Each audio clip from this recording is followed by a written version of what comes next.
Thank you very much, Mr. Speaker. Mr. Speaker, the House is discussing today a question of considerable importance to Canada and indeed to the world. Members of all parties will know the frightening statistics which we've now become only too well aware that every year 500,000 women die as a result of bearing children, either during childbirth or after childbirth, which in turn means in many cases, Mr. Speaker, that children die as well. The statistics are terrifying. As I've said, 500,000 women worldwide, 25,000 children a day are dying as a result of malnutrition, as a result of disease, as a result of not having enough support, not having enough care.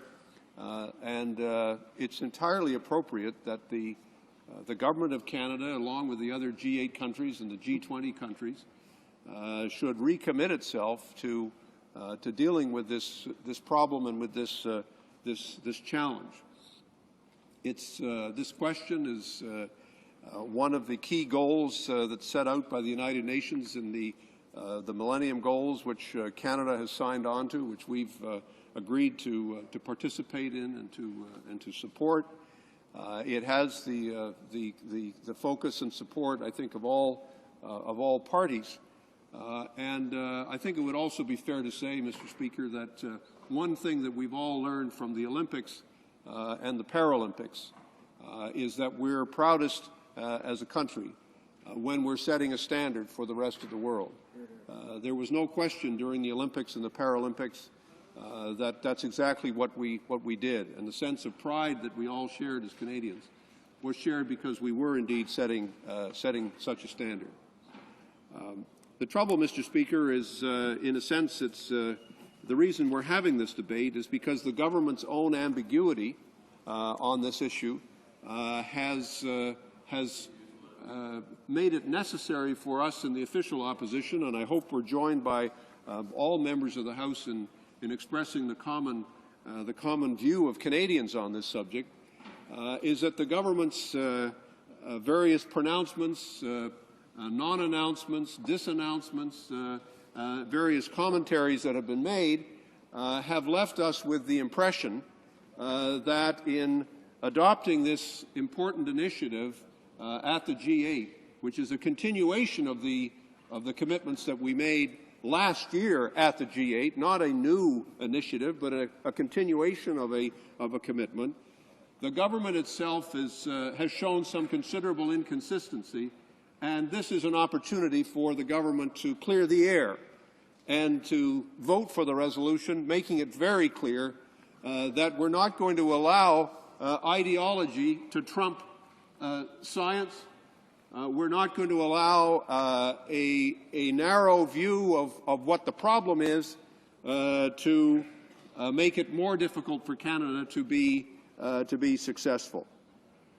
And the reason that we mention the previous example of the Bush administration, Madam Speaker, is that the evidence is very clear that both with respect to the fight against AIDS and with respect to this question of maternal health in the United States in those Bush years, that's exactly what happened. Ideology trumped science, and we found example after example where in applying for NIH grants, for example, having to do with AIDS, scientists were discouraged from using the words gay, homosexual, condom, or prostitute.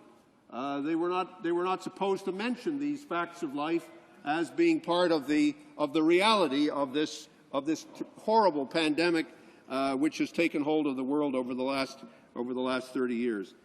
Mr. Speaker, we don't want any such gag orders in Canada.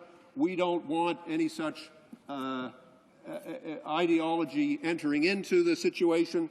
We believe very strongly that we have to be clear about what the policies of Canada are, that we understand the world consensus which is developed, and it's very powerful and very clear. The consensus is is absolutely crystal clear and is stated in all the international documents that says very clearly that family planning and effective family planning is going to, even of and by itself, reduce maternal deaths by as much as 30%. And it's important for us to be clear on that. And it's also important for us to understand that in so doing, Madam Speaker, we are going to be, in fact, advancing this cause and this issue very clearly. Madam Speaker, there are several ways in which this government, I think, has so far failed to clear the air successfully.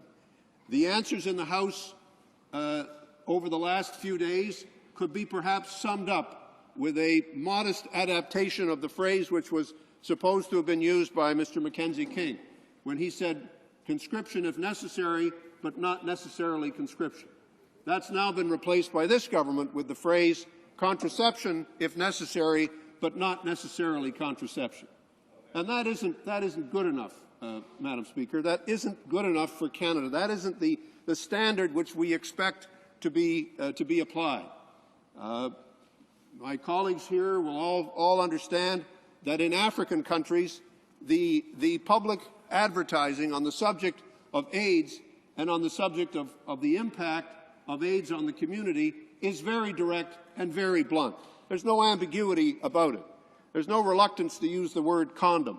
There's no reluctance to understand that it's only in making condoms widely available and there for everyone that, in fact, we will ensure that we will not be transmitting sexual diseases and we will not see young people and older people and family people and people of all backgrounds being affected by AIDS. In Africa, Madam Speaker, married women are the main victims of AIDS at the present time. And this issue cannot be separated out from the issue of maternal health. We can't pretend that it isn't part of a spectrum of issues that we have to be blunt and candid and direct in talking about and in dealing with. So that's the first contradiction, Madam Speaker. And the reason it's a contradiction is because the Conservative Party has decided that this issue is too tricky, it's too difficult for some of their own base to have to deal with. And so they were trying to send out code words and code language that will satisfy things. We've been told, we're reliably informed that in the Department of Foreign Affairs, you're not allowed to use the phrase international humanitarian law. The word equity is not supposed to be used or applied. Women were taken out as a target group with respect to the provision of Canadian aid by the Canadian International Development Agency, by CIDA. So we have a series of contradictions. We still have a party that can't quite come to terms with the full impact of death and destruction in the poorest countries, which can't really come to terms with why women are being put in this position and in this situation, and the number of steps that have to be taken to ensure that women's lives are protected and children's lives are protected, and it's women and children first should be a code word for all of us as we look and try to understand how it is that poverty, ill health, poor nutrition all go together to create a circle, unfortunately and tragically, a circle of death. This is a challenge of our time, Madam Speaker. We talk often in this House as to what are the key issues of our time. I have no doubt this is an issue for our time. And to members in all parties, I say it is not a question of Canada preaching to other countries. It is not a question of Canada telling other countries how to deal with problems. It is a question of Canada itself coming to terms with our own problems. We're now in a situation, Madam Speaker, where Cuba is more successful at dealing with maternal health than we are in Canada. Our statistics are worse than those in Cuba. Explain that. Explain how it would be that a country of our wealth, a country of our standard of living, would still have a situation where 5.2 women out of 100,000 are losing their lives when the lowest numbers are 1.5 and 2 in the developed world. Why is that? Well, we don't keep the statistics carefully enough, Madam Speaker, but we know that one of the reasons is because of the appalling conditions on our reserves in the north of this country. That the First Nations people are the third world in our own country. That the poverty and deprivation which can readily be seen simply by visiting reserves across the north of all of Ontario, all of Quebec, on va partout pour le voir. And we can go everywhere to see it. Poverty is not something that exists only in Africa. Poverty is not something that exists only in Latin America.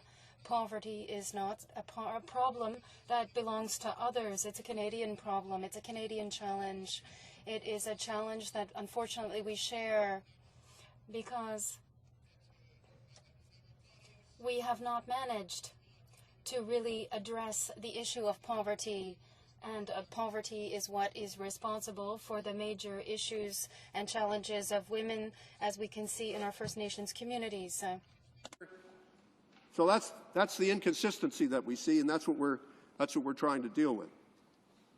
The second major inconsistency that I see, Madam Speaker, is the policy of CETA itself and the policy overall of the government. In the last 4 years, CETA has changed its policy of saying that women and children are the priority. Women and children are not the priority, and women and the equality for women and advancing the cause of women is no longer seen as a Canadian initiative of which the government wants to take charge and take responsibility. And if you don't face up to the fact that the promotion of the rights of women is what is going to improve maternal health, if you don't understand that connection, then you simply don't understand the issue.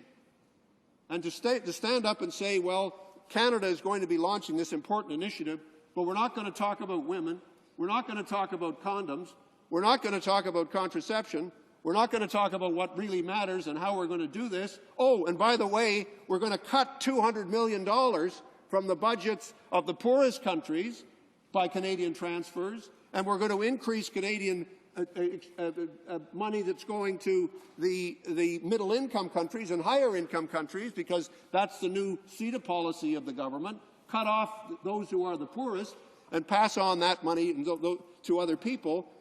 That's the inconsistency. That's where we see a government that, in fact, does not seem to even know its own mind and has not been clear enough with Canadians about what it is that needs to be done to address the issue. And I think, Madam Speaker, if I may say so, I think it's time for this House to be very clear that we understand the connection between things. You can't cut off money to Africa 1 week and then the next week say, and by the way, we're going to be launching a real strategy on maternal health. Il n'y a pas de sens dans ça. There's no logic to that. You can't cut our investments to Africa, our humanitarian investments, our investments for the poorest. We cannot cut countries simply off from the CETA system from one day to the next and then make an announcement in Davos. We'll start with something good for women because we believe in women and children. The government has been going around in circles on this issue for the last 2 weeks, almost in a state of embarrassment. And I'm beginning to understand, Madam Speaker, that the reason why they're flying around in circles as much as they are is that they have two right wings. And when you have two right wings, that's the only direction you can go, is around in circles. And the fact of the matter is that's why the balance has been lost. Are you there? Oh, God, I thought you were asleep. Oh, thank you. I was running awake. It's important, Madam Speaker, for us to focus on this question because it requires consistency. There is a transparency in the world which the government cannot avoid. Our fellow G8 countries know what the CETA budgets are. Our fellow G8 countries know what the policies of Canada and how the policies of Canada have turned. They know that women, the promotion of the rights of women, is no longer a priority for this particular Canadian government. They know what is inconsistent and what doesn't make sense in this regard. And so they know what Canada's own problems are. They know what's happening to our record. The question of how we're doing in the world tables with respect to infant mortality and to maternal mortality. These statistics are public, they're published, they're known.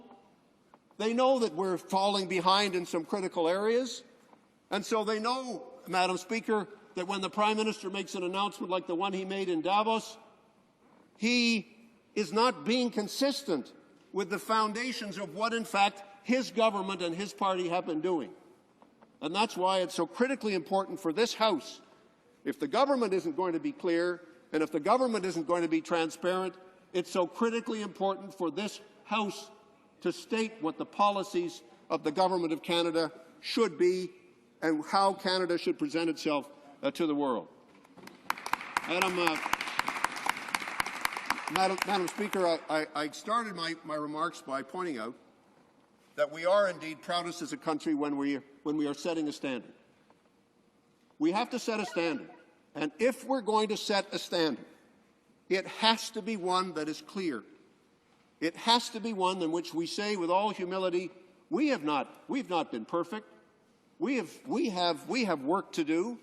We have work to do as a country. We're not going into African villages and simply saying do it the way we do it. We understand that we've got work to do. We understand how these issues are connected. We understand that AIDS and maternal health and what's happening to kids and the overall level of poverty in a country, that these things are all connected. We understand that, and we also understand that we have to be consistent if we're going to set a standard. I think it's important for this House to take a stand, for this House to say very, very clearly, yes, half a million deaths among women every year is unacceptable. What should be, and what we all see and what we've all known in our own lives as a moment of extraordinary happiness, which is the arrival of a child, instead is a moment of tragedy. Instead is a cause of hardship. Children abandoned, and they in turn die in those circumstances. And yes, the House needs to take a position. And yes, the Prime Minister is right when he says Canada should do this. But I say to the Prime Minister, and I say to my friends in the party opposite, be consistent, be true, speak proud, and be consistent in how we're going to take this issue on as Canadians.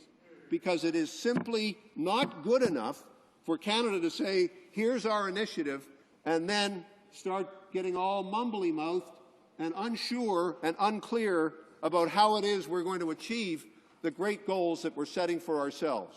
Let's be proud as Canadians of setting this standard. Let's set it for ourselves, and then let's spend the money that we need to spend to make it consistent with what we're saying needs to be done. Let's work with other countries in candor and honesty and openness, and let's talk to the world directly about why this is such a critical question and why it requires a consistent approach. We need to be clear on the rights of women. We need to be advancing the cause of equality and what that means in the world. We need to be fighting discrimination against women. We need to be working hard to make sure that women have the same rights and the same responsibilities, not only in Canada but around the world. We need to be consistent and understand that this effort starts at home and starts in Canada. No child and no mother should be left in danger because of poverty, in danger because of their circumstance, and that is the case today, Madam Speaker, and it's something we need to deal with. We need to be consistent with our aid policy. We need to make sure that our aid policy is entirely consistent with what else we're saying with respect to maternal and child health. We can't be cutting the help for the poorest countries and then turning around and saying we're going to deal with it in this way. And we have to get away from this situation where ideology trumps science, where ideology trumps what's in place. One only has to look at the Texas textbook situation to understand that the conservative movement, which the Prime Minister has called his personal source of inspiration, is transforming much of education and much of science in America by its determination to make it respond to ideology and not respond to facts. I don't want to see that imported into Canada, Madam Speaker. I want to see us stand strong as Canadians for the values which we uphold, and then we can indeed be proud because we are indeed setting a standard for the rest of the world. Thank you, Madam Speaker. Questions and comments? The Honourable Parliamentary Secretary to the Minister of National Defence. Well, thank you very much, Madam Speaker. I did listen with interest to my honourable colleague, and he did raise some good points that all Canadians are concerned about, no matter which side of the House you're on, and that's maternal care, child care, and making that the best it can be. But I would offer a couple of comments and then one for him to respond to. And one, if he thinks we have difficulty flying with only right wings, it may be because he's got the corner on left wings marketed or cornered. The other one he talks about as being mumbly mouthed on and being inconsistent. Madam Speaker, that's simply not true. In this case, it illustrates the difference between hearing and listening. They just don't want to listen, and that's politics, and we understand that. But I would offer a concrete example for my honourable colleague to perhaps comment on or not about the work that Canada has done around the world and the impact it has had, and very, very concretely, and that's in Afghanistan, where 5-6 years ago, less than 10% of Afghans had access to health care. Now, 80 to 85% have access to health care, and most of the ones that were missing that health care were women and children. And there's 40,000 Afghan babies who don't die in childbirth every year now because Canada and our allies, like the United States, are there. So I would offer those two examples to my honourable colleague to comment on or not, that we are, in fact, making a difference around the world. The Honourable Member for Toronto Centre. Well, I appreciate my friend from Edmonton making those comments, because I do think it's in fact that's a good example of where, when we put our minds to it and say yes, this is an issue, and frankly, in Afghanistan we've also said women are an issue. We've also said women's rights are important. We've also talked about what needs to be done. Now, there are far too many, as my colleagues will know, and as the member opposite knows because of his many trips there, maternal mortality is still a significant issue in Afghanistan. The stats are still very, very high. But yes, it's true. We have made a difference, and frankly, if you look at the effort in Afghanistan, it's been a 10-year effort in which all parties have participated in talking about the aid element. I think all parties are agreed on the aid component of our work in Afghanistan. We might have other disagreements in the House. So that's a good example, Madam Speaker, of where in fact we can go. My problem is that approach is not consistent with what's happening in policy in Africa. On policy in Africa, we're seeing a complete change from the government, and that, I think, is troubling us a great deal. The commentaire. Questions and comments? The Honourable Member for Vancouver Kingsway. Thank you, Madam Speaker. Madam Speaker, last Thursday I had the opportunity to go to a breakfast in Vancouver sponsored by the West Coast Leaf Equality Breakfast, and is sponsored by a wonderful organization in Vancouver that focuses on women and the issues facing them. And they spoke about the continuing presence of inequality facing women, not only in Canada but around the world. And they spoke of the fact that every policy of government needs to be placed through a gender lens, because policies usually often have a different impact on women than on men. And they spoke directly about contraception, family planning, and reproductive health choices, and the direct connection that these issues have on the health of women and girls. And we were struck by, in listening to these women, the introduction of ideology in government decisions into these matters of basic health and basic equality. And I'm wondering if my honourable colleague could speak about what he's noticed in his career about, and with his government, about the introduction of ideology into questions of fundamentally sound policy choices and health issues. The Honourable Member for Toronto Centre. Well, Madam Speaker, I think one has to say International Planned Parenthood has received monies from the Government of Canada consistently since the early 1980s, including the Mulroney government. Never any question. Now it's an issue. They haven't been funded this year. First time they haven't been funded since the early 1980s. I don't think that's an accident. I don't think that's a happenstance. I think that's a fact that their efforts have been promoted and helped and assisted by CETA for 30 years, and suddenly people are in the dark as to what's the source of funding going to be. Look, we all understand that these are not easy issues to talk your way through, and there are of course going to be differences between members on some of these questions. But we should be focusing on the things that we are clear about and we do know about.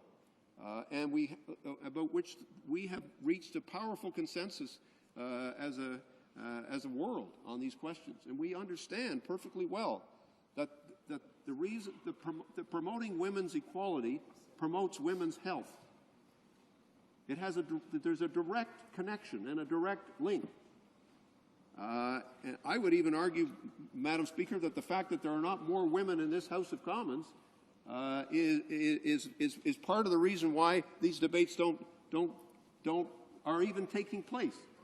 And that, I think, is something we have to come to terms with as a country. Questions and comments? The Honourable Parliamentary Secretary for the Minister of Heritage. Thank you very much, Madam Speaker. I listened with great interest to the member's speech because I thought this is an incredibly ambiguous motion. He talked about government ambiguity, but I mean, we've been pretty clear that this is all about providing health care. It's about clean water. It's about providing basic nutrition. We doubled the aid to Africa since we've taken government. I know that's something our government's very proud of. Bob Geldof, the lead singer of U2, Bono, has specifically came out and heaped praise on this government for keeping our commitment to double the aid to Africa. I don't think we've been ambiguous at all, but this member sure has been. This is an incredibly ambiguous motion. I think it was written in a fairly I don't think it's an upfront fashion. I don't know, maybe it was just hasty. But perhaps the member could do us all a favor and define what does family planning mean to the member. I'd like to know that. The Honourable Member for Toronto Centre. Well, I think family planning, Madam Speaker, means giving and providing women and men with information about reproductive health care. It means giving people access to contraception so that they can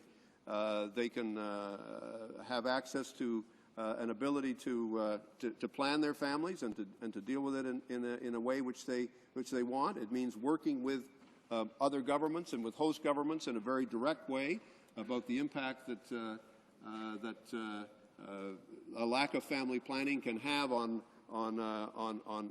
people and the impact that it can have on family health. I don't think there's any ambiguity about it at all. And with respect to the question of Africa, the honourable member has to look at the budgets that the minister has tabled for this year. She has to look at the estimates that are there for this year.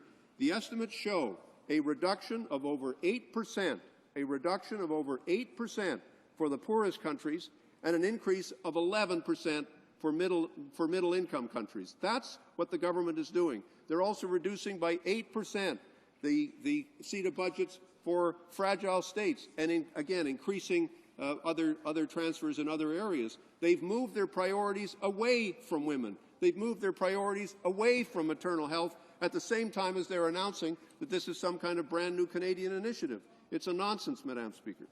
Questions and comments? A brief question. The Honourable Member for Esquimalt-Juan de Fuca. Thank you, Madam Speaker. I just want to ask my honourable colleague the following question. When it comes to being pro-life, isn't being pro-life enabling women and men to have a full access, an array of family planning options, including the ability to access safe abortions in those countries where it's legal, the ability to access condoms, the ability to access the education and knowledge they need to protect themselves, because the failure to do that will only allow the 63,000 women who die every single year from septic abortions to continue. It will not enable us to deal with the HIV/AIDS pandemic that's killing over 2.2 million people a year and is leaving a sea of orphans. So does not my friend, in connection to the Conservative member's comments, does he not think that family planning is to allow women and men to have that full range of family planning options so they can save their lives and the lives of their children and their families? The member for Toronto Centre has 1 minute to respond. All I can say, Madam Speaker, is that I agree entirely with the comments of the honourable member, and I think that perhaps the debate will give us a chance to hear from him and from other members who have been so knowledgeable on this issue. I'd mentioned particularly my colleague from St. Paul's, with whom I've worked closely, my colleague from Esquimalt-Juan de Fuca, and other members of the House who are very concerned about this issue and who have, I may say so, been very consistent in their advocacy. Thank you, Madam Speaker. Resuming debate, the Honourable Minister.